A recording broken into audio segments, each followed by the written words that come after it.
제1112회 정책과 지식 포럼 시작하도록 하겠습니다. 오늘 주제는 공공기관 지배구조 개편 방향이라는 주제를 가지고 라영재 전 한국조세재정연구원 공공기관연구센터 소장님과 이종욱 서울과학기술대학교 미래융합대학 교수님 그리고 성시경 당국대학교 공공정책학과 교수님을 모시고 토론을 듣고 또 오늘 나와 계신 분들 여기 현장에 와 계신 분들 또 온라인으로 참석하신 분들 시간이 되는 대로 질문을 받고 답변을 드리는 그런 시간으로 진행하도록 하겠습니다. 방금 소개받은 나영재입니다. 지금은 잠시 휴식기에 있습니다. 제가 발표 20분이니까요.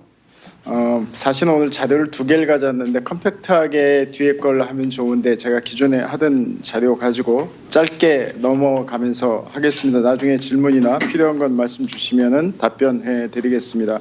자, 이런 순으로 말씀드리고요. 서도는 어찌됐든 아마 여기 지금 학교에 계신 분들은 2000년 이후에 이제 공부를 주로 하셨기 때문에 민영화식이나 신공호 관련론이나 뭐 경제가 지배하는 시대에 살긴 했는데 어찌됐든 2010년 이후에 경제 위기 국제적으로 그 다음에 코로나 위기를 겪으면서 우리 공공적 공부하시는 분들은 이걸 뭐 기회라고 해야 되나요? 아니면 새로운 학문적 패러다임의 전환이라고 해야 되나요? 그런 것들이 오고 있는 것 같습니다. 완전히 정착된 건 아닌데 어찌됐든 공공이 중요해졌다. 공공은 뭐 행정일 수도 있고 공기업일 수도 있고 준정부 기관일 수도 있습니다. 기관 단위로 말하면 이런 게 중요해졌다라고 하는 논문과 이론들 글들이 많이 나오고 있고요. 제가 주로 봤던 게 저 21세기 SOC의 재탄생이 버니어 교수, 캐나다 교수입니다. 책들 한번 읽어보시면 좋을 것 같고요. 그 다음에 2010년도 이후에 뭐 공기업은 큰 변화가 없지만 공공기관으로 내려오면은 어찌됐든 준정부 기관의 수와 기능은 되게 많아졌다는 얘기를 드릴 수 있을 것 같습니다. 이건 뭐 우리나라만의 그런 건 아니고요. 특히 이제 영국 같은데 그런 것 같고요. 세 번째는 우리 지배구조가 중요하죠. 지배구조가 기업 내 지배구조일 수 있는데 소유권 기능일 수도 있습니다. 이게 중요하다고 얘기하고 있고 피터 가이 같은 선생님은 구조나 절차의 개혁보다는 지배구조의 개편이 훨씬 더 중요하다는 얘기에 저는 훨씬 더 공감을 하고 있습니다. 우리도 역시 지금 뭐 ESG 같은 얘기를 하고 있는데 이 얘기만 하지 지 얘기는 안 하거든요. 잘. 그래서 지가 훨씬 중요한 것 같고 뭐 이거하고 다른 얘기인데 민간의 기업도 지배구조가 중요하죠. 그런 얘기를 같이 드리도록 하겠습니다. 뭐 공기업 중요하다는 얘기는 다 아는 거고 지금 얘기한 그런 흐름의 방향의 전환이 있다고 하는 거고 어찌됐든 그런데 한번 이렇게 형성되어 있는 지배구조나 제도는 또 혁신적으로 패러다임을 전환하기 되게 어렵죠. 이해관계자가 있고 그렇기 때문에 매 정권마다 매 정부마다 노력을 하고 있기는 하지만 그냥 점증적으로 조금씩 고쳐지고 있고 공원법도 그렇게 개정되고 있는 것 같습니다.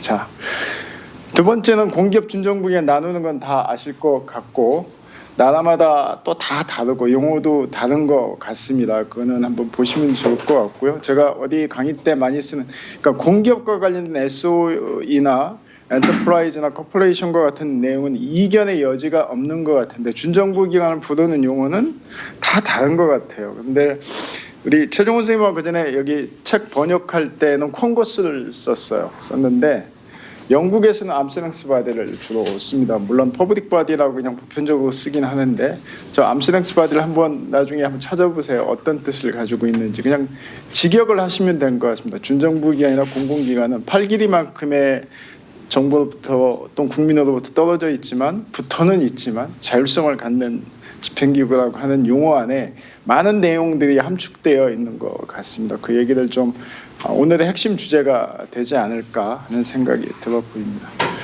뭐 전립 목적 다 아시니까 넘어가고 이게 이제 영국인데요. 영국이 대처 이후에 민영화를 했죠. 그래서 공기업 많아봐야 50개 정도도 안 됩니다. 근데 준정부 기관은 영국 정부 홈페이지에 들어가면 공식적으로 400개입니다. 근데 영국의 감사원에서 최근에 감사 결과 몇 년 전에 감사 결과를 냈는데 사실은 400개보다 훨씬 많다. 이렇게 되고 있습니다. 우리 옛날 상황하고 비슷합니다. 우리 저 정산법, 산하기관 기본법 만들 때 제가 당시엔 정부에 있었는데 그때 조사를 했어요. 다 부처별로 늘 산하기관 다 내라. 제가 근무하던 기관에도 산하기관이 있었습니다. 그 실태를 정확히 몰랐죠. 얼마큼 되는지를 몰랐어요. 그래서 이제 그런 거하고 좀 비슷한 것 같습니다. 지금 327개 지정되어 있지만 센터에서 실제 모수로 매년 보는 건 한 550개 정도 됩니다. 그 중에 327개가 지정되어 있는 거고 매년 조금씩 또 생깁니다. 이렇게 본다면은 이런 현상은 뭐 영국 그다음에 우리나라 똑같이 생긴다는 거고요. 제 밑에 있는 것처럼 사실은 공기업은 중국, 인도, 브라질 뭐 이런 큰 나라들이 되게 많이 있고요. 거기는 국가 경제를 또는 경제 부가가치를 다 공기업이 견인하고 있으니까 그건 뭐 우리하고 다른 상황이죠. 그래서 저는 항상 이제 국가 소유권하고 기업 지배 구조를 두 개로 나누는데 우리 그 전에 이제 윤 교수님이나 이제 교과서를 쓰신 분들은 내외 지배 구조라고 얘기했는데 그게 되게 혼동스러운 측면이 있어서 그냥 OECD가 얘기하는 것처럼 국가 소유권, 기업 지배 구조 이렇게 쓰는 게 훨씬 더 좀 정확한 표현이 아닐까 하는 생각이 들어 보이고요. 국가 소유권은 이제 밑에 그림처럼 기업의 오너십과 전문 경영인처럼 소유와 경영의 분리 그 원칙이 이제 적용하는 거고 기업의 지배 구조는 이사회를 중심으로 해서 관리제 조직을 어떻게 하면 민주적으로 끌어갈 수 있을까? 최고 의사결정기구를 어떻게 할까? 역할을 어떻게 가져갈까라고 하는 거고 이사회 체제는 여러분들 다 아시는 것처럼 독일식의 이제 복수이사회, 복층이사회, 중층이사회가 있고 감독위원회 또는 감독이사회라고도 번역을 하는데 경영이사회가 있고 다른 나라는 대부분 단일이사회, 우리는 단일이사회 체제를 가지고 있습니다. 그리고 감사는 대부분 이제 미국은 감사위원회가 있고 감사위원회 비상임이사 독립이사로 운영되어 있고 우리는 이제 처음 상법 도입할 때부터 상임이사를 도입했기 때문에 상임 감사를 도입했기 때문에 상임 감사와 감사위원회가 짬뽕된 그래서 상임 감사위원과 그다음 비상임이사로 구성된 감사위원회가 있고 이걸 좀 확대하려고 좀 하는 것 같아요. 약간 우리는 절충형인 것 같습니다. 뭐 이런 얘기는 하지 않겠습니다. 그래서 이런 흐름이 이제 바뀌는 것 같고 제가 어디서 자꾸 얘기하는데 민주적 이제 지배 구조도 좀 바뀌어야 되지 않을까. 그 다음에 최근에 계속 공업법 개정 논의 우리 이종학 교수님도 많이 저하고 같이 다니는데 제도와 현실의 괴리가 있는 거죠. 공업법은 잘 십몇 년 전에 이상적으로 OECD 지배구조 가이드라인에 따라서 만들긴 했는데 현실적으로 특히 인사가 그렇죠. 지배구조의 문제에서는 현실은 그렇지 않은 것들을 좀 일치시켜야 된다. 이게 뭐 제도의 문제는 아닌 것 같고 민주주의 운영의 문제인 것 같기도 합니다.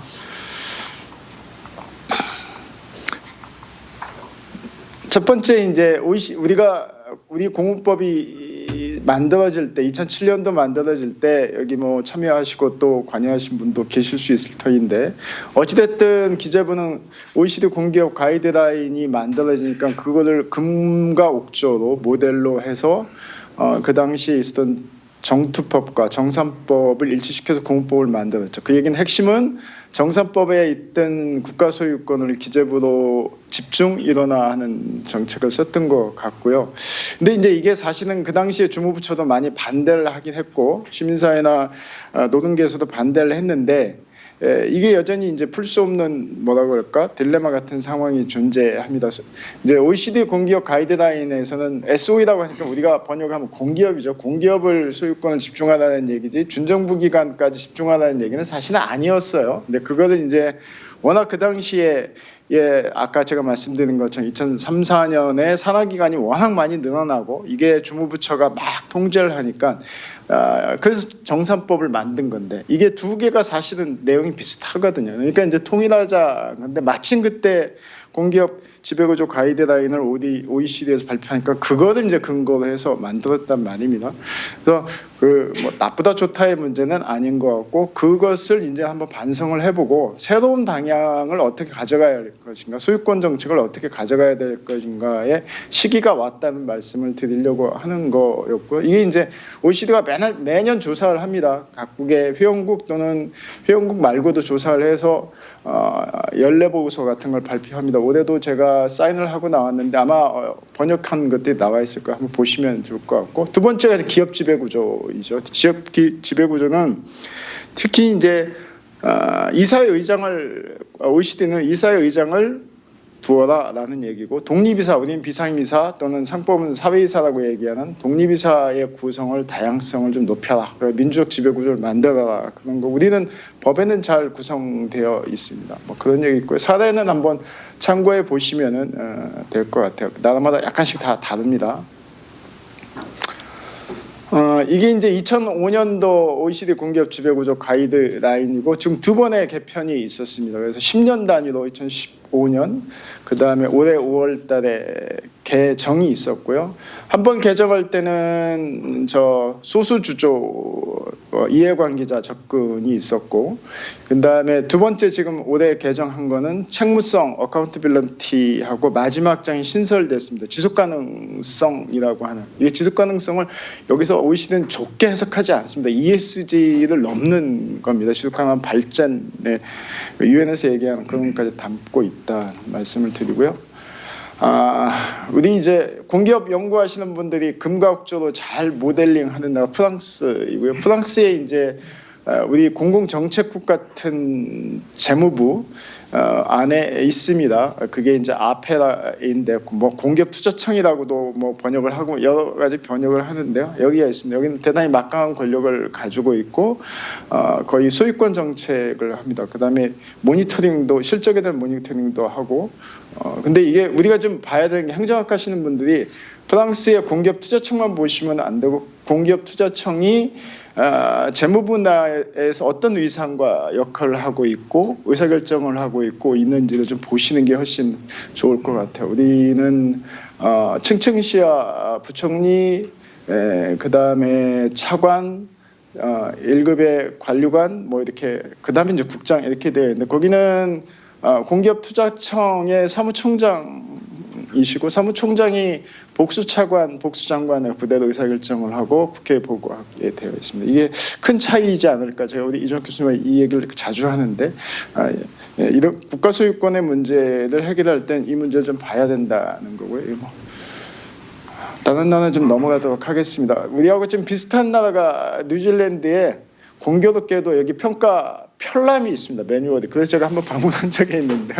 영어만 우리가 평가 편람이 있어 방문한 거고요. 오히려 우리 제도의 설명을 더 많이 하고 온 기억이 나는데요. 크라운 엔터티라고 하는 많은 법이, 근거법이 따로 있고, 공기업의 유형에 따라서 거기에 관련된 재무부가 주로 성과 모니터링하고 컨설팅하고 주무부처하고 협의하고 있습니다. 우리가 비슷한 유형을 가지고 있는데 직접 평가를 하지는 않습니다.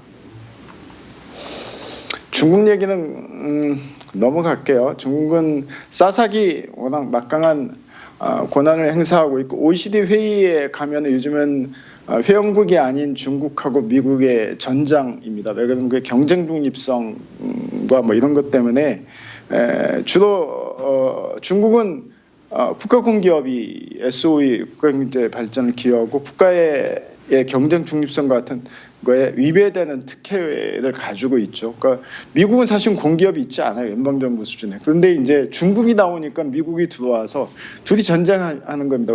OECD 공기업 개정 과정에서 어떻게 하면은 미국은 경쟁 중립성을 강화해서 특혜를 주지 말자, 뭐 이런 얘기를 하는 거고, 중국은 우리의 특수성이, 사회주의 국가 특수성이 있다라고 얘기하고, 하여튼 이상한 논란을 하는 것을 많이 봤습니다. 자, 이게 이제 제가 얘기하고 싶은 건데, 이제 국가 소유권을 행사하는 기구가 지금 공업법 개정 작업들 많이 지금 논의하고 있는데, 이게 이제 유의 깊게 봐야 되는 게 UKGI입니다. 아까 영국인데, 영국에는 국가 소유권 기능을 초기에는 내각사무처라고, 우리 같으면 총리실이죠. 거기서 했다가 재무부로 갔다가 기업혁신부로 갔다 다시 재무부로 왔습니다. 근데 재무부로 다시 오긴 했는데, 했는데 이게 우리처럼 거기도 뭐 순환보직까지는 아니지만 권리제조직이 전문성을 가지고 공기업 또 그 EU 체제에서 경쟁하는데 전문성이 없기 때문에 UKGI라고 뭐 지주회사라고 할 수도 있고 투자청이라고도 할 수 있고 반관 반민 기구를 만들었습니다.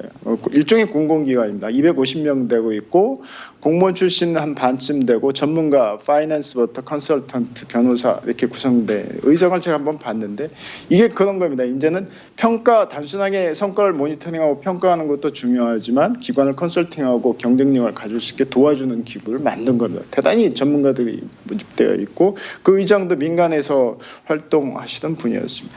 이게 우리한테 주는 그러니까 테마섹하고 좀 다른 지주회사 모델인 것 같고 이 모델이 지금 핀란드나 아니면 페루라든가 이런데 그리스로 확산되고 있었습니다. 이 모델 이거 발표하는 때 제가 회의에 갔었는데 우리도 한번 참고해 봐야 될 대목이라고 생각합니다.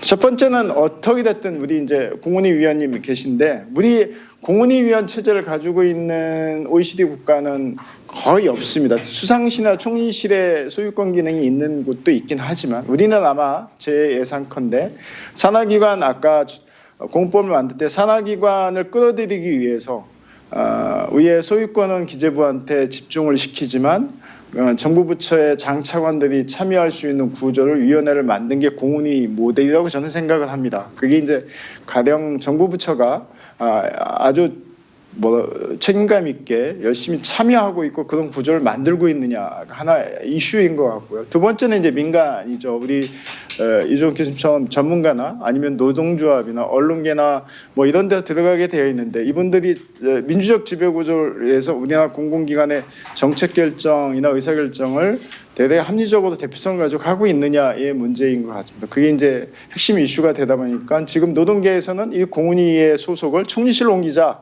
아니면 독립행정위원회를 만들자 이렇게 얘기를 하는데 그 OECD가 공고하는 취지하고는 또 좀 반해요. 그리고 저도 총리실에 3년 있긴 했지만 총리실은 정책을 조정하는 기구이지 정책을 집행하고 하는 기구는 아니어서 간다 한들 실제의 소유권은 기재부에 남아있고 위원회만 가 있는 형태가 독립행정위원회가 되지 않는 한 그런 문제가 있습니다. 그리고 이제 내부 지배구조인 기업 지배구조의 문제는 뭐 항상 이슈가 있고 여기 결국은 이건 낙하산의 문제인데 낙하산은 다 있어요. 대통령제 국가나 의원내각제 국가에서 정치적으로 임용되는 건 있죠. 그런데 좋은 낙하산을 보내는 게 중요한 거죠. 이거는 그 나라의 정치적인 문화 관행 뭐 이런 것이 바뀌어야지 제도로서 문제를 해결할 수 있을까라는 생각이 들어보이고 최근에 이제 공무법 이슈 중에 가장 역대 정부에서 지난 국회 현 국회에서 공무법 개정안 올라온 것 중에 기관장이나 임원들의 임기를 어떻게 할 것인가 정권이 교체기에 관두는 문제 그런 문제 때문에 일치시키는 법 뭐 2+2 이렇게 나온 것도 있고 2.5 나온 경우도 있고 또는 대통령 임기가 끝나면은 임기가 종료한 걸로 간주한다. 뭐 이런 것들이 나오는데 뭐 현실하고 일치시키는 것도 필요한 것 같고 근본적으로는 공기업인 경우에는 임기를 좀 정권하고 관계 없는 거니까 보장해주고 준정부 기관처럼 정부 위탁 사업을 하는 경우에 대통령하고 임기를 일치시켜도 되고 저는 뭐 극단적으로 작은 기관은 이사회가 없어도 되지 않을까 도임제처럼 운영해도 되지 않을까 하는 생각이 들어 보입니다. 요거는 아까 국가소유권 기능을 제가 말씀을 드린 거니까 그 다음에 국가소유권 기능에서 기승전결 평가라고 하죠. 모든 제도의 공공기관을 관리하는 가장 강력한 제도가 지금 40년 된 경영평가 제도이기 때문에 경영평가 제도 안에 사실은 성과평가 제도이긴 하지만 책무성을 통제하는 거나 아니면은 그 정권에서 집행하고 싶은 정책들을 평가 지표화하는 추세들이 있고 제가 어떤 다른 기관에 어제 무슨 자료를 검토하다 보니까 거기에 그 법에도 아예 법에도 경영평가에 반영할 수 있도록 한다 뭐 이런 조항도 있어요. 그래서 되게 이제 좀 황당한 상황이었습니다. 그다음에 경영평가 이외에 정원이나 총익권비 관리 등 제도들이 있습니다. 이런 것들은 소유권 기능과 경영 자율성을 확보하는데 어느 정도의 강도와 범위를 해야 될까는 논쟁이 지금 사각지대있습니다. 평가 이외의 제도들은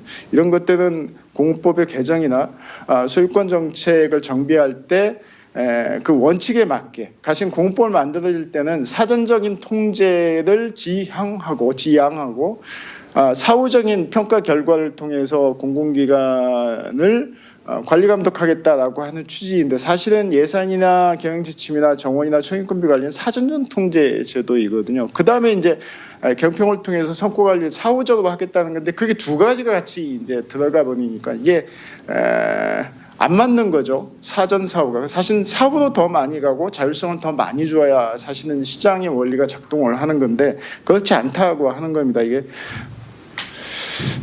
넘어갈게요. 이건 뭐 제 개인적 의견이니까 그냥 참고하시면 될 것 같고요. 지금 이제 막 나왔던 의견들 제가 그림으로 한번 그려본 겁니다.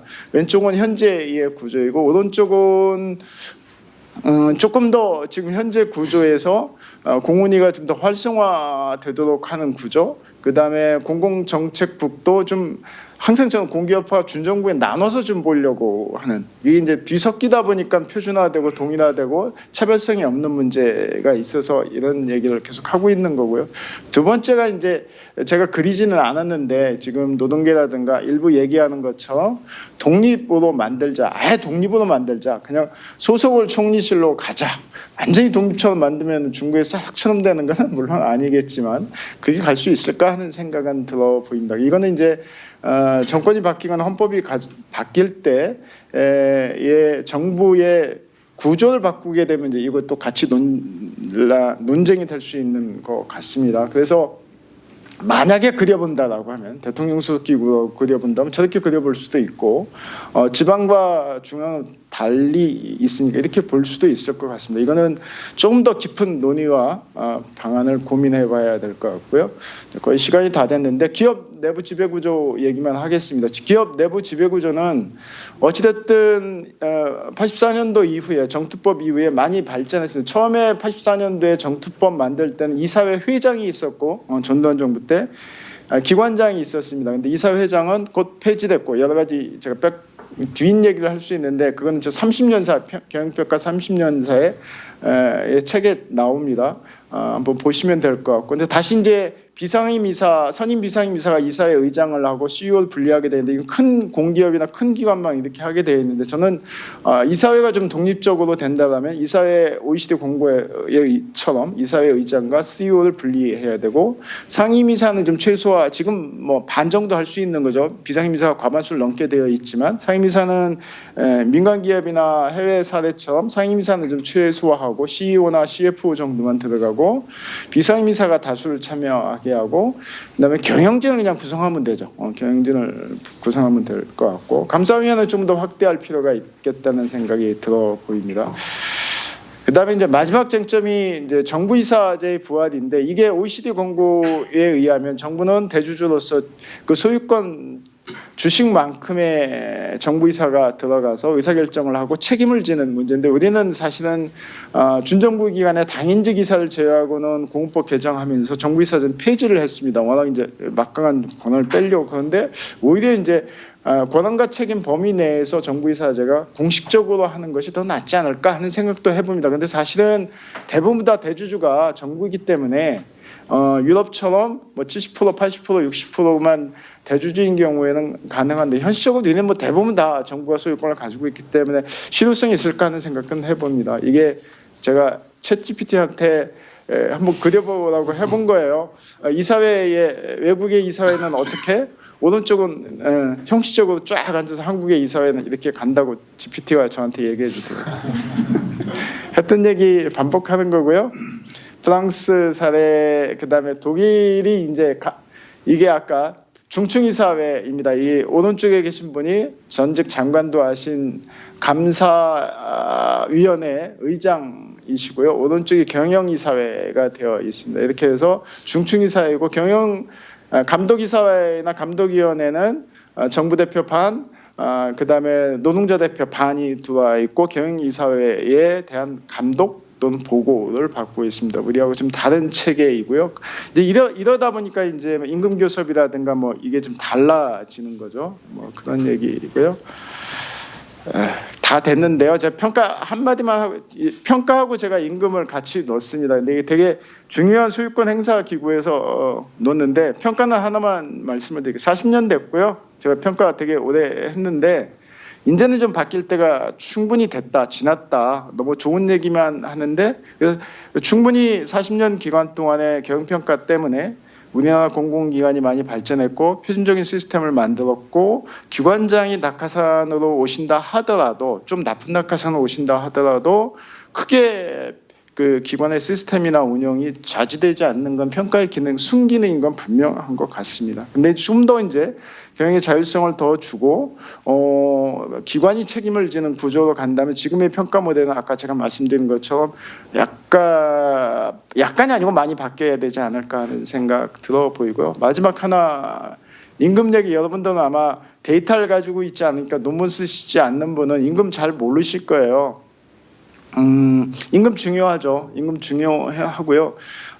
여기서 이제 또 나중에 공공기관으로 취업하시는 분들 임금은 자기한테 중요하는 의미가 가장 크기 때문에 중요합니다. 그런데 기관별로 임금 조사를 하고 임금 수준 결정을 해야 되는데 그다음에 임금 체계 결정을 해야 되는데 잘 안 됩니다. 그러니까 정부는 정권이 바뀔 때마다 뭐 성과연봉제, 그다음에 직무급으로 전환 등만 얘기를 하지 임금 수준을 어떻게 결정하고 그다음에 어느 정도 격차를 가져야 하고 뭐 이런 얘기는 잘 하지 않습니다. 근데 사실은 제가 2012년부터 임금 실태 조사를 하긴 했어요. 내부에서 공표는 하진 않습니다. 근데 그걸로 보면은 첫 번째는 공공기관의 임금의 원칙이 있습니다. 임금 수준의 원칙은 유럽에서의 원칙은 공무원보다는 높고 민간보다는 낮다. 그러니까 큰 범위 내에서 그 다음에 산업 유형별로는 약간 다르다. 민간하고 비슷하게 가야 되니까 뭐 이런 원칙이 있습니다. 그 다음에 남녀 간의 임금 격차는 없다. 라고 하는 거예요. 지금의 남녀 간의 임금 격차 여기에 나오는 성별 임금 격차는 근속연수 때문에 생기는 문제이지 차별이 있는 건 아닙니다. 그건 남녀고용평등법 때문에 그건 불가능한 거고요. 그다음에 제일 밑에 있는 건 산업 유형별로 쭉 이렇게 나눠져 있는 거고 노동경제학에서 얘기하는 임금 프리미엄 우리 이제 금연석 교수님 잘 아시는 건데 같이 조사해 보면은 임금 산업 유형별로 공공기관 임금 프리미엄이 있는 것도 있고 없는 것도 있고 약간의 차이가 있고 그거는 자기가 공공기관에 오시는 학력 구조가 높기 때문에 그렇죠. 학력이 높기 때문에 기대하는 임금 수준이 내가 한전에 갔다라고 하면 삼성전자 임금 수준을 원하기 때문에 그런 임금 프리미엄 정도만 있다라고 보시면 될 것 같습니다. 여기까지만 할게요. 26분 됐는데요. 나머지는 한번 자료 보시면은 있고 나중에 논문 쓰실 때 참고하시면 될 것 같고 마지막으로 이렇게 바뀌면은 그러니까 형식적인 공훈이나 아니면 기업 내부 이사회가 민주적이거나 공공의 우리 행정학에서 얘기하는 공공의 거버넌스 구조로 어떻게 전환할 것인가 결과 책임이 강화되는 방안으로 어떻게 제도를 바꾸고 운영할 것인가 그다음에 하나 이제 영미 특히 대륙급의 국가에서 한번 봐야 되는 게 요즘은 공공기관과 정부와의 관계가 되게 수평적으로 바뀌고 있습니다. 그러니까 계약, 성과 계약에 의한 그 결과 책임을 지는 방식으로 바뀌기 때문에 우린 아직도 저도 산하기관이라는 말을 쓰잖아요. 그러니까 산하기관 말을 쓰지 않습니다. 절대 불문율이에요. 대신 뉴질랜드도 이렇게 합니다. 그 주무부처도 그렇고 거기 재무부도 그렇고 그 전년도에 우리 평가지표 우리 위원장님 평가지표 개선 작업 지금 하시는데 평가지표 개선 작업이 아니고 그 해당 공기업의 그 다음 연도의 경영의 뭐 큰 흐름을 연례 전망서처럼 주무부처가 기관에서 내려 보냅니다. 그럼 그 기관은 거기에 맞게 그다음 국토부다 그럼 국토부가 철도공사에 철도와 관련된 운영에 관련된 내년도에 계획을 보내요. 그러면 그 기관은 거기에 맞게 지표와 전략을 만들어서 다시 보내고 그걸 이제 계약을 하는 방식 그리고 그것을 그 다음 연도 뭐 연말에 평가를 하는 이런 방식을 취합니다. 우리는 근데 그렇지 않죠. 우리는 편람이 저는 경영계약이라고 막 주장을 하지만 실제 그렇게 작동하지 않습니다. 그래서 이렇게 좀 수평적으로 좀 더 바뀌어야 되지 않을까 하는 생각이 들어 보이고 아까 말씀드린 것처럼 국가소유권 기능을 집중을 하긴 했는데 어떻게 하면은 좀 더 바꿀 수 있을까 또는 관리 정책을 더 좀 바꿀 수 있을까 이 고민을 해야 될 시기가 충분히 됐다고 생각합니다. 이상 마치도록 하겠습니다. 감사합니다. 라영재 전 소장님, 정말 감사드립니다. 그 뭐 중간중간 발표하시면서 말씀을 해주셨지만 올해가 그 공공기관 경영평가 40년이 되는 해여서 이 40년 회고도 다 이렇게 기획을 하시고 정말 우리 공공기관 평가의 어떤 역사와 같은 분이셔서 정말 현장에서 느끼신 내용들, 또 외국의 사례들, 또 실제로 어떻게 이 지배구조를 바꿀 것인지, 현재 공공기관 운영회를 좀 더 강화하는 방안, 또 독립형인 어떤 공공기관 운영 기관을 만드는 방안, 뭐 여러 가지 정말 좋은 아이디어를 많이 얘기해 주신 것 같습니다. 시간이 좀 제한되어서 아쉽습니다. 네, 그러면 아까 말씀드린 바와 같이 지금 현재 공공기관 운영위원을 하시고 계시는, 그래서 누구보다도 정책에 깊이 관여하고 계시는 이종욱 교수님 토론을 이어서 듣도록 하겠습니다. 반갑습니다. 그 서울과기대에 지금 있는 이종욱입니다. 저는 이쪽에 관여를 했다는 것보다는 종사를 했던 사람으로서 종사를 한 20년 했고요.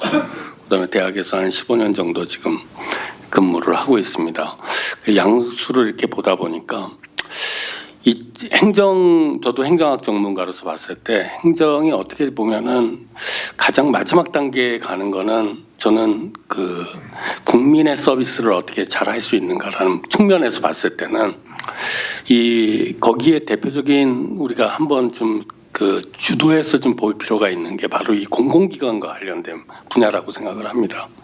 근데 이제 공공기관과 관련된 많은 담론들이 있었고, 그동안에 많은 해외 사례 지금 우리 발제자께서 말씀을 해주셨지만은 공문법이 2007년도 1월 달에 제정이 되고 4월 달에 이제 시행이 됐는데 그 1조가 있습니다. 1조가 궁극적으로는 대국민 서비스의 질을 제고하기 위해서 책임 경영과 자유 경영을 공공기관이 해서 잘해야 된다, 이런 표현으로 되어 있는데 항상 그게 머릿속에 남아있는 게 마지막 구절입니다. 대국민 서비스가 과연 우리는 좋아지고 있는가.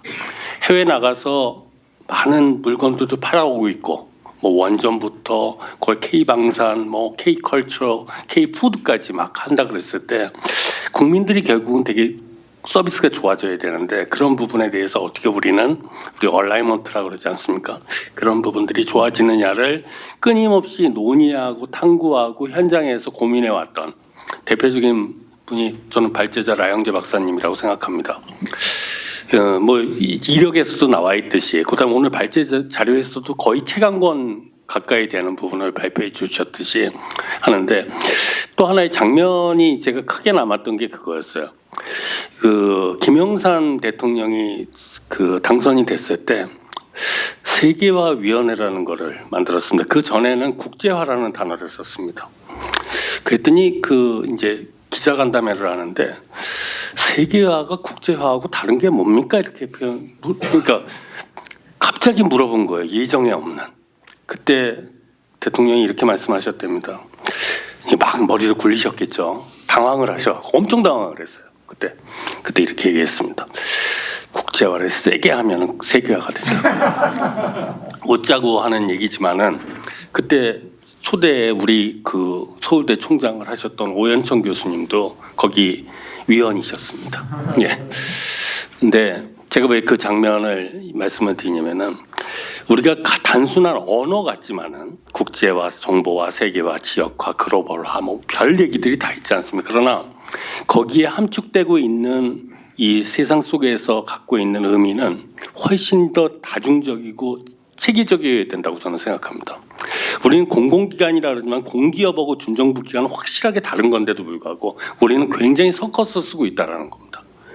그런 부분에 있어서 이제 우리도 조금 더 이렇게 서울대 행정대학원에서 이런 포럼을 하듯이 조금 더 한 단계 더 들어가서 이제 고민을 해줘야 되는데, 아직도 우리는 표층적인 문제만, 저는 그걸 크로노스하고 카이로스라고 표현을 하는데, 조금 이제는 크로노스에서 카이로스로 넘어갈 때가 되지 않았나. 단 1년을 하더라도 좀 더 좋은 곳으로 가야 되지 않는가. 그런 거를 좀 고민해달라는 말씀에서 감히 저는 우리 젊은 연구자들이 좀 고민을 해주셨으면 좋겠다.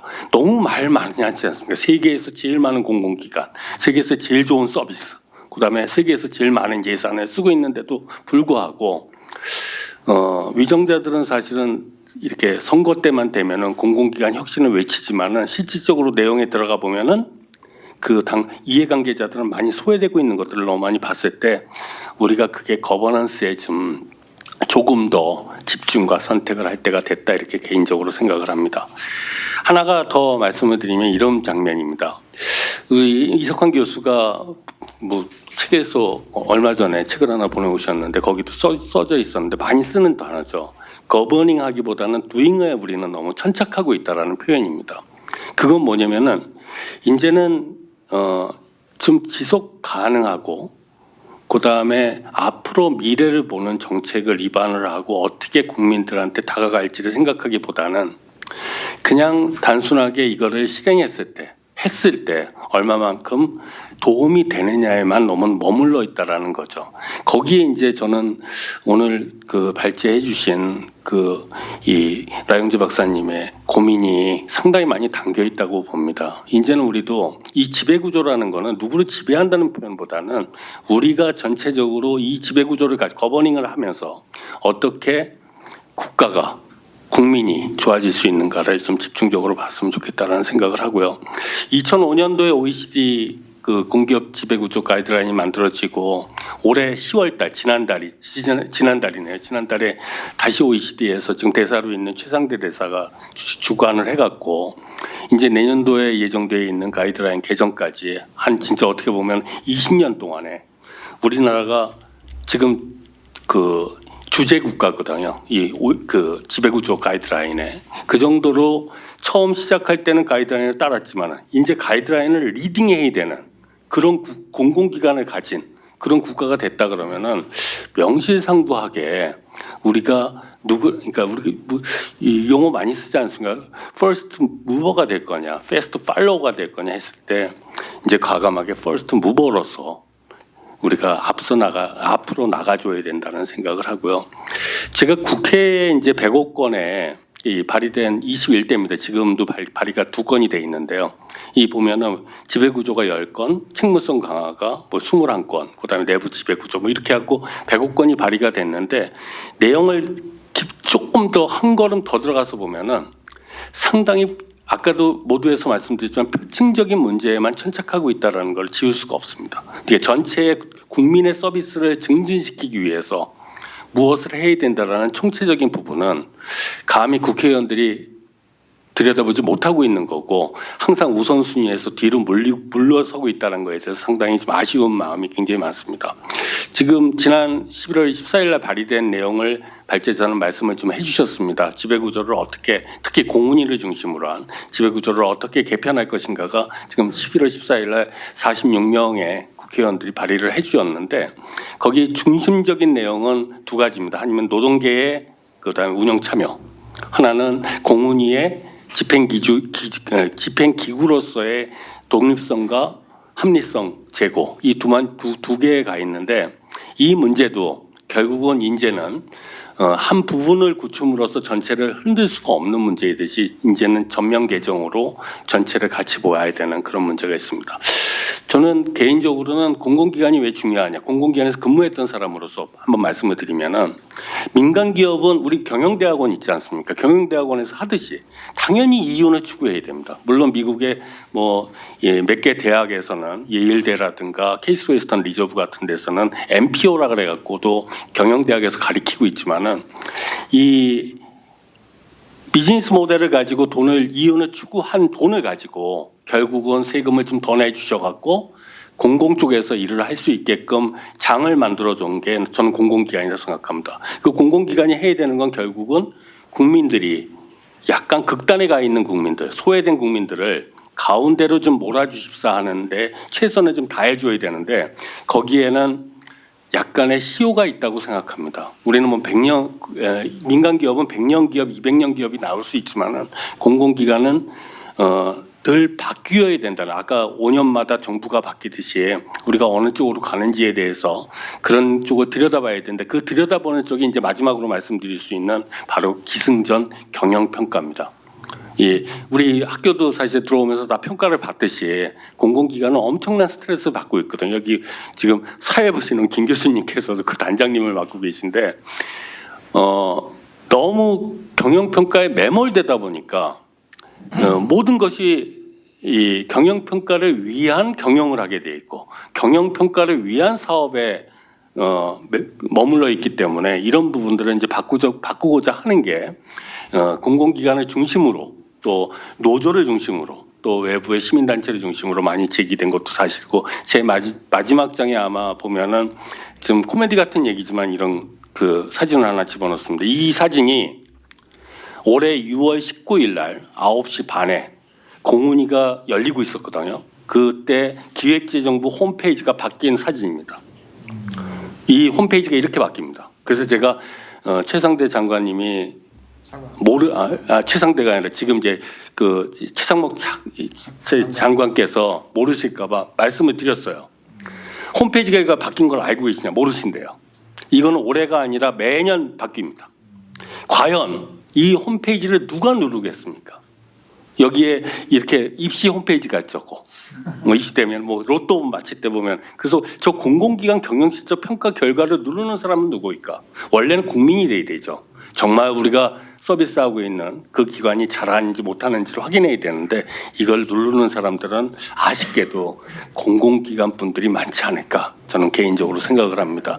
그래서 이러기 때문에 우리가 입시나 마찬가지로 결국은 마지막으로 정리하다 보면 마키아벨리가 국부론을 쓸 때 저는 마지막 장을 굉장히 좀 이렇게 유심히 몇 번 읽었던 적이 있는데 국민과 국가를 상당히 구분하고 있습니다. 그분은.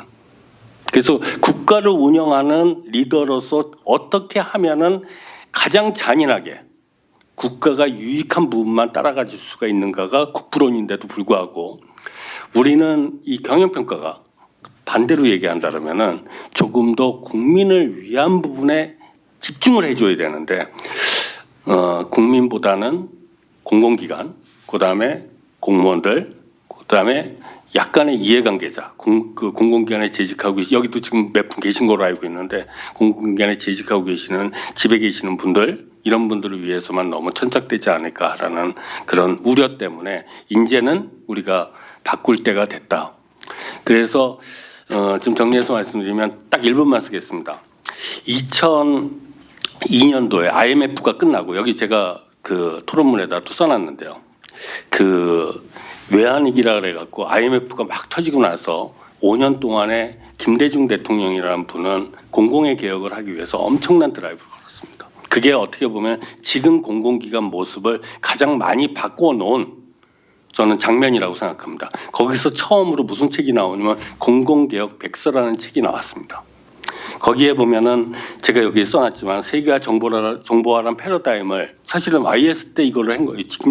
김영삼 대통령 때 했는데 제대로 이거를 착근시키지 못한 거죠. 그래서 결국은 그 안일함을 뛰어넘어야지만 사실은 우리가 공공성을 회복할 수 있고 국민의 편익을 극대화시킬 수 있다라는 그 책에 나와 있는 그 얘기가 상당히 뇌리를 스치고 있습니다.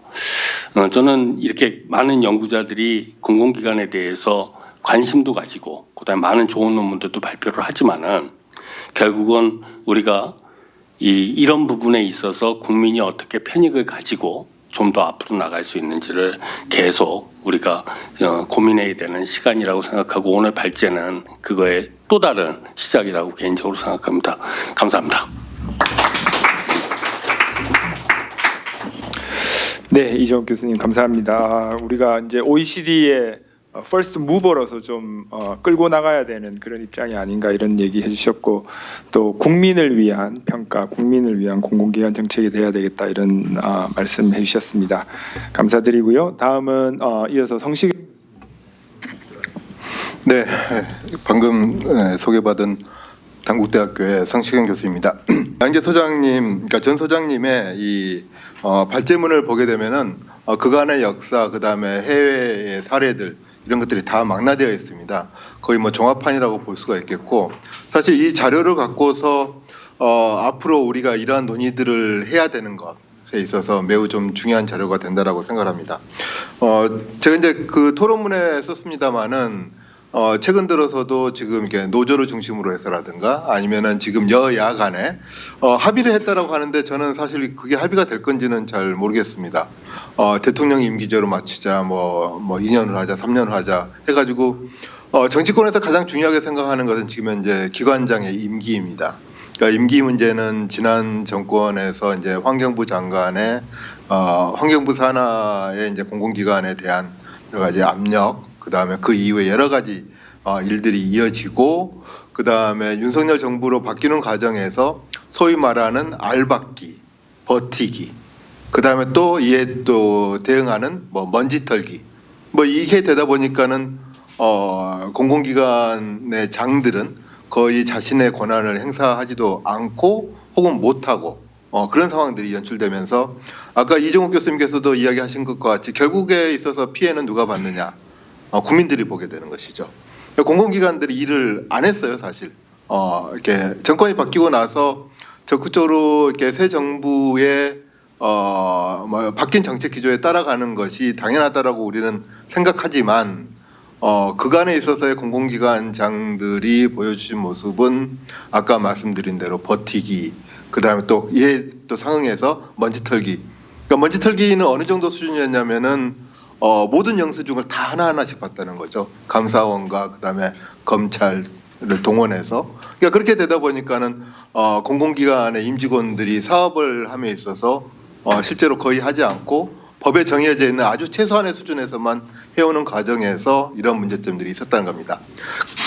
제가 이제 이 이야기를 먼저 꺼낸 것은 공공기관 관련해서 지배구조에 대한 개선의 과제들은 매우 많음에도 불구하고 정치인들이나 혹은 일부의 세력들, 일부의 이게 이익 단체들이 보는 구조는 매우 좀 협소하게 보고 있는데 저희들은 어찌됐든 연구자로서 그 다음에 이런 게 정책 제안을 하는 사람들로서는 좀 객관적으로 그 다음에 여러 사례들을 보면서 많은 제안들을 해야 되겠다 이 생각을 합니다.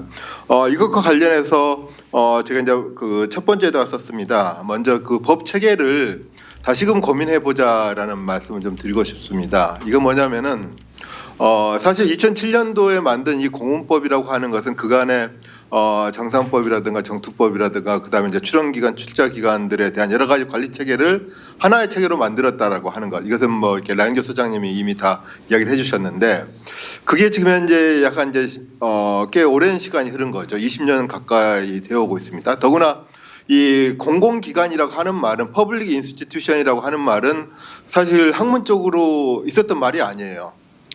제가 봤었을 때는 우리나라가 공원법을 이렇게 공공기관이라고 하는 말을 만들면서 좀 이렇게 만들어낸 말이 아닌가라는 생각을 하게 되고 아까 이렇게 뭐 영국에서는 암스랭스 바디라든가 아니면 우리가 그 학문적으로 이야기하는 컨거라든가 이런 말들이 사실 조직 이론에 있었던 것이지 퍼블릭 인스티튜션이라고 하는 것은 제가 해외에 나가서 한국에는 퍼블릭 인스티튜션이 있다. 그 안에 SOE가 있고 그다음에 준정부 기관이 있고 세마이 거버먼트 오거나이제이션이 있고 그다음에 기타 공공기관 어더스가 있고 이렇게 이야기를 하면은 다들 놀랍니다. 도대체 그런 조직 체계가 어디 있느냐? 사실 그런 조직 체계를 우리가 어떻게 보면은 법 체계 안에서 이렇게 다 만들어내다 보니까 지금 된 건데 적어도 공기업과 준정부 기관 그다음에 기타 공공기관 이 세 개의 분류 체계에 맞게끔 법안에서도 혹은 제가 봤었을 때는 다시금 정투법 전상법과 같이 좀 분리를 해내는 것이 좀 필요하지 않겠는가라는 생각을 해보게 됩니다. 더구나 최근에 있어서도 아까 뭐 결국에 있어서 뭐 평가가 최종적으로 간다 이렇게 이야기를 하고 있지만 공기업과 준정부 기관은 매우 다릅니다. 그럼에도 불구하고 평가 편람을 꽤 유사하게 좀 이제 운영을 하고 있고 하는 부분들에 있어서는 서로 간에 질곡이 되고 있다고 봅니다.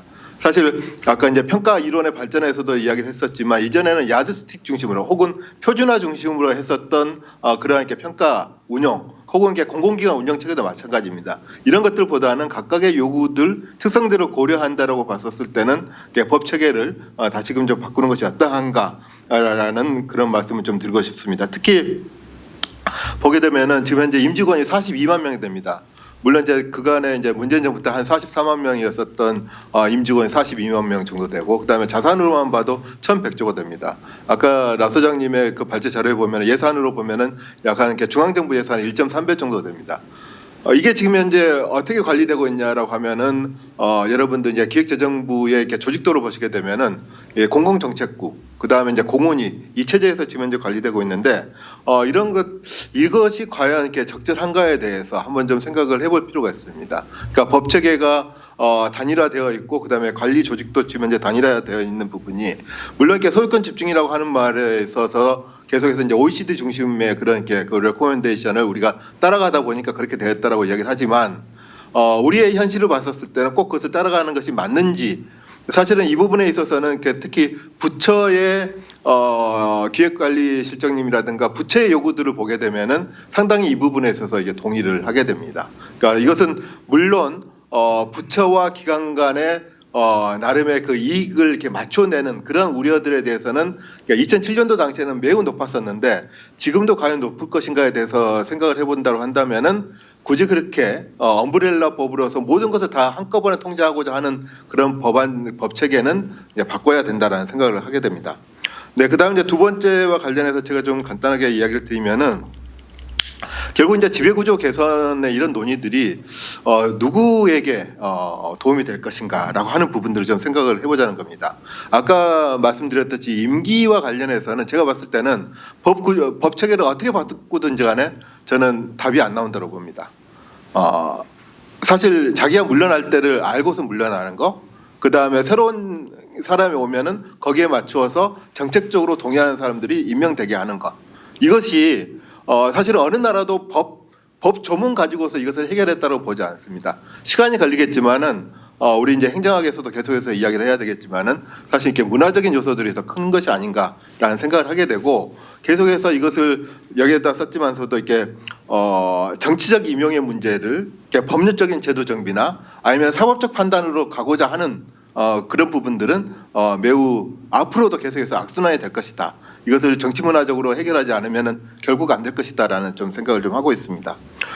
그다음에 또 하나는 지금 현재 여러 가지 안들을 좀 제시를 해주셨는데요. 특히 기획재정부 중심의 소유권이라든가 통제권, 그다음에 인사 조직, 그다음에 평가 등 이런 것들 기획재정부 중심으로 계속해서 가고 그다음에 조직을 확대하고 하는 것이 과연 좋을 것인가? 특히 국민의 관점에서 좋을 것인가? 혹은 각각의 공공기관의 자율성과 책임성을 이야기하고 있는 측면에서 좋을 것인가? 라는 부분들은 좀 따져봐야 되겠다. 이렇게 좀 이야기를 드릴 수가 있겠고요. 그다음에 마지막 부분, 그러니까 이사회 활성화와 관련해서는 저는 사실은 정부 이사제를 저는 좀 주장하는 바입니다. 물론 이전에도 우리나라에 있었고 제가 이것을 이야기하는 것은 정부의 개입 범위를 높이자라고 하는 것이 아니라 정부의 개입 범위가 지금 현재는 매우 포괄적입니다. 오히려 정부 이사제를 둠으로써 명확하게 한도를 그을 수 있다는 겁니다. 그렇게 하고 오히려 기업이라든가 민간 부분의 참여들을 더 끌어들일 수 있는 방법으로서 정부 이사제들을 두는 것이 어떠한가라는 좀 생각을 좀 해보게 되고요. 그다음에 이제 마지막으로 드리고 싶은 얘기는 사실 이렇게 거버넌스 구조 개선이라는 논의를 하게 되지만 결국 국민들이 봤을 때는 철법통이라든가 성과급 나눠먹기라든가 아직도 이렇게 이러한 이렇게 부정적인 노테이션을 갖고 있다는 거죠. 그러니까 이런 것들을 이렇게 개선해내지 못하면은 아무리 구조 개선 뭐 이렇게 지배 구조 개선 이렇게 이야기를 하지만 아까 그 이정욱 교수님이 그 홈페이지 보여주셨잖아요. 참 아이러니한 거죠. 그런 것들을 보게 되면은 이러한 공공기관에 대해서 특히 이러한 이렇게 논의의 궁극점은 결국에 있어서 공공기관들이 일을 잘하게 하고 그다음에 그것이 국가 경쟁력이든 혹은 국민 경제 발전이든 혹은 대민 서비스 증진이든지 이쪽으로 갈 수 있게끔 그러니까 그들만의 개선 혹은 우리들만의 개선 이런 것들이 안 되고 좀 더 많은 사람들이 이러한 논의에 참여해야 된다. 이렇게 좀 말씀드리면서 마무리하려고 그러는데요. 딱 한마디만 드릴게요. 최근에 그러니까는 국회의원 이렇게 되고 나서 새롭게 온구성이 됐었을 때 의뢰가 왔었습니다. 저한테 저희들이 좀 법안을 이렇게 좀 이렇게 제출하고 싶은데 어떤 법안이 좀 좋을까요? 했더니 제가 이렇게 평소에 관심 갖고 있었던 이게 공무법 이걸 좀 내는 게 어떠냐라고 했더니 딱 대번하는 얘기가 그것은 민생 법안이 아닌데요. 그러면서 사실 물리쳤고 했었던 것이 있습니다. 그러니까 그 부분은 한번 좀 생각해 볼 필요가 있다. 저는 좀 그렇게 말씀드리고 말씀을 마치고자 합니다. 네, 감사합니다.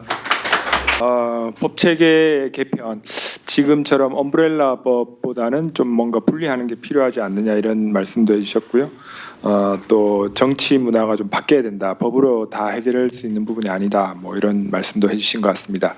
네, 감사드립니다. 혹시 질문이 있으시면 좀 질문을 받고 마무리를 할까 합니다. 질문이 있으면 말씀해 주시기 바랍니다. 가장 핵심은 정치인데요. 결국은 또 한마디로 얘기해서 용산이 얼마나 개입하느냐 이건 것 같거든요. 이것은 뭐 지배구조 얘기해봤자 국민 위한다고 100% 얘기해봤자 결국은 그걸 어떻게 막느냐 그거는 건데 지금 정치 세력이 있고요. 그 다음에가 관료들 세력이 있고요. 공공기관 있는 사람 있고 국민이 있고 한 4개의 세력들이 있는 것 같아요. 여기 어떻게 저거를 균형을 맞추느냐 그런데 현재로서는 모두 인사권 때문에 뭐 대통령에만 집중하고 있거든요. 이걸 어떻게 막느냐는 좀 굉장히 어려운 문제 같아요. 지금 아무리 말씀 들어봐도 전 저렇게 해결될까 하는 의문이 듭니다. 그리고 왜 나 교수님 아까 프랑스의 뭐 이원 장관제 의원 내각제 그건 나 이해 못 하겠어요. 그 부분에 거기 그림 밑에 써 있는 거예요. 예, 그거 좀 설명해 주시면. 네, 감사합니다. 혹시 또 다른 질문이 있을까요? 공공기관에 관해서는 우리도 저희 대학원 자체에서도 관심도 많고 또 견해도 많고 그랬던 것 같습니다. 또 이런 주제는 알고 보면은 그때 하는 것이 아니라 조금은 오랜 기간 동안 좀 논의가 필요한 부분인 것 같고 왜냐면은 대부분에도 그렇지만 아이디어가 되게 다양한 건 좋은데 이게 잘못 보게 되면 좀 이렇게 산재되어 있으면 전혀 힘이 없는 거라서 좀 그런 구조를 만들어서 얘기를 했으면 좋겠다는 생각이고 오늘 말씀하신 중에서 지배구조에 대해서 쉽게 말하면 지금 현재 공리 체제라고 하는 것이 이제 얼만큼 약발이 남아 있느냐 그것도 되게 중요한 이슈라서 좀 논의를 했으면 좋겠고 또 평가도 마찬가지로 특히 나 박사님 말씀 주신 제일 마지막 파트가 아마 제가 아주 오랫동안 한 10년 전부터 이건 이제 끝났다 이거 바꿔야 된다 했던 얘기 같은데 저는 비슷한 생각을 많이 합니다. 근데 제일 큰 문제는 뭐냐면 그러려면은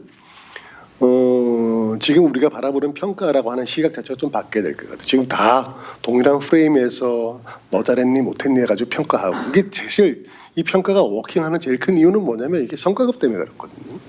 그 동네에 있는 사람들이 유일하게 지금 가질 수 있는 아주 불편한 부분을 지금 건드리면서 하고 있는 것이라서 그런데 도리어 각 정부가 해당 기관의 어떤 성과 또는 이런 것에 대해서 기대를 하고 그 기대에 대해서 어떻게 할 수 있는지를 하고 얘기를 하고 그 기관에서 거기에 대해서 이러이러한 방식으로 그걸 한번 해보려고 한다고 하는 것이 되고 그것이 하나의 계약이 될 것이고 그렇다는 얘기는 정부에서 300개가 됐든 500개가 됐든 공기업이든 아니면 준정부든 간에 그 각각에 대해서 파악을 하고 있어야 되거든요. 근데 지금도 아시겠지만 공공기관이 하게 되면 사무관 과장이 다 하거든요. 그건 뭐 할 수가 없는 구조죠. 따라서 지금까지의 모습이 나름대로 평균을 끌어올리는 방식으로서의 우리의 역할 했다면 그것이 제도적 역할이었다면 이것이 조금 더 업그레이드 되기 위해서는 우리 스스로가 달걀의 껍질을 깨는 그런 노력이 필요하다. 그렇지 않고서는 결국은 여기에 다 매달릴 수밖에 없고 사실 이것이 저 개인적으로는 우리가 보통 어떤 정보에 대한 자료를 가지고 얘기를 할 때 지표를 가지고 많이 얘기하는데 그 지표가 만들어내는 가장 큰 악영향이 뭐냐 그 지표에 맞추는 행동을 하게끔 되는데 그것이 효과적일 때가 있습니다. 요거를 하기 위해서 지금도 아까 말씀하신 것처럼 평가 지표에 넣어버리면 그걸 따라온단 말이죠. 하지만 중요한 거는 그거에만 맞춘다는 문제가 이제 생겼거든요. 그거 벌써 이런 문제 제기를 한 것은 10년이 훨씬 넘었죠. 근데 바꿀 때가 됐는데 그 바꾸기가 참 어렵지만 그것이 그럼 바꿔야겠다고 하는 생각을 하게끔 만드는 방식이 이제 필요하다. 좀 그런 생각을 합니다. 오늘 수고하셨습니다. 네, 감사합니다. 예, 그러면 이제 마지막으로 발제해 주셨던 나영재 전 소장님께 두 분 토론하신 것 또 두 분 교수님이 또 뭐 엄청나게 어려운 질문을 해주셨는데 간단하게 답변해 주시면 그거 듣도록 하겠습니다. 네, 뭐라고 한마디로 답변할 말의 솜씨는 없고요. 그 분명한 거는 느낍니다. 지금 금연섭 교수님 말씀하신 것처럼 그게 공문법 체계이든 평가 체계이든 그 다음에 저는 뭐 공공기관 신뢰합니다. 같이 15년 일을 했는데 그거는 제도의 문제이지 그분들이 나빠서 무능력해서는 절대 아닙니다. 그렇기 때문에 그게 공무원이 됐든 기재부가 됐든 우리 공공기관 종사자가 됐든 평가를 하시는 평가위원회 연구자가 됐든 이제는 조금 패러다임을 완전히 보는 시각을 또는 패러다임을 전환을 하면은 새로운 대안이 나올 수 있을 것 같고요. 임동인 원장님 말씀하신 것처럼 그 상위의 정치적 문화 관행이 또 바뀌어야죠. 그게 안 바뀌면은 하위에 있는 제도는 제도와 실제가 괴리돼서 아무 의미가 없는 건 아니지만 무너져 버리는 거기 때문에 그게 같이 가는 거라고 보여주고요. 근데 그 정치가 바뀔 때까지 계속 기다릴 수는 당연히 없는 거라고 보여지고요. 그렇기 때문에 우리가 할 수 있는 수준 내에서 바뀌면은 정치는 또 그걸 쫓아가지 않을까 하는 생각은 저는 마지막으로 합니다. 주신 의견들을 연구자가 좀 더 많았으면 좋겠어요. 그러니까 요 한마디만 하겠습니다. 제가 평가 15년 계속 봤는데요. 어느 원로 행정학 교수님이 무슨 세션에서 왜 평가위원회 요즘에 행정학 교수님 못 들어갑니까? 라는 저한테 질문해서 되게 현실적인 질문인데요. 여기 들어와 계시긴 하지만 조금 더 연구를 많이 하고 현장의 고민을 좀 더 많이 하셨으면 좋겠어요. 이제 요즘은 경영학교 교수님들이 훨씬 많이 오는데 이유가 있어요. 이유가 있기 때문에 그게 좋다 나쁘다의 문제도 전혀 아니고 우리 공공기관을 보는 따뜻한 눈을 가지고 연구를 하시면은 훨씬 더 많은 주제와 대안들이 나오지 않을까 생각합니다. 감사합니다. 우리 그 행정학을 공부하는 연구자 또 우리 학생들한테 더 많은 숙제를 던져주는 것 같습니다. 말씀하신 것처럼 공공기관이 국민에 끼치는 영향이 너무나 크고 너무나 광범위하기 때문에 우리가 관심을 늘 가져야 되는 주제고요. 또 이게 한 번에 그런 걸로 끝나는 게 아니라 지속적으로 연구하고 지속적으로 어떤 토론과 또 지속적 고민을 통해서 제도 개선을 계속 이루어 나가야 되는 그런 주제가 아닌가 싶습니다. 그래서 오늘 참석해 주신 분들도 많은 관심 가져주시기 바라고요. 끝까지 자리를 함께해 주셔서 감사드립니다. 오늘 발제해 주신 라잉제 소장님, 이종옥 성시현 교수님 다시 한번 감사드리고 이것으로 1112회 정책지식 포럼을 마치도록 하겠습니다. 감사합니다.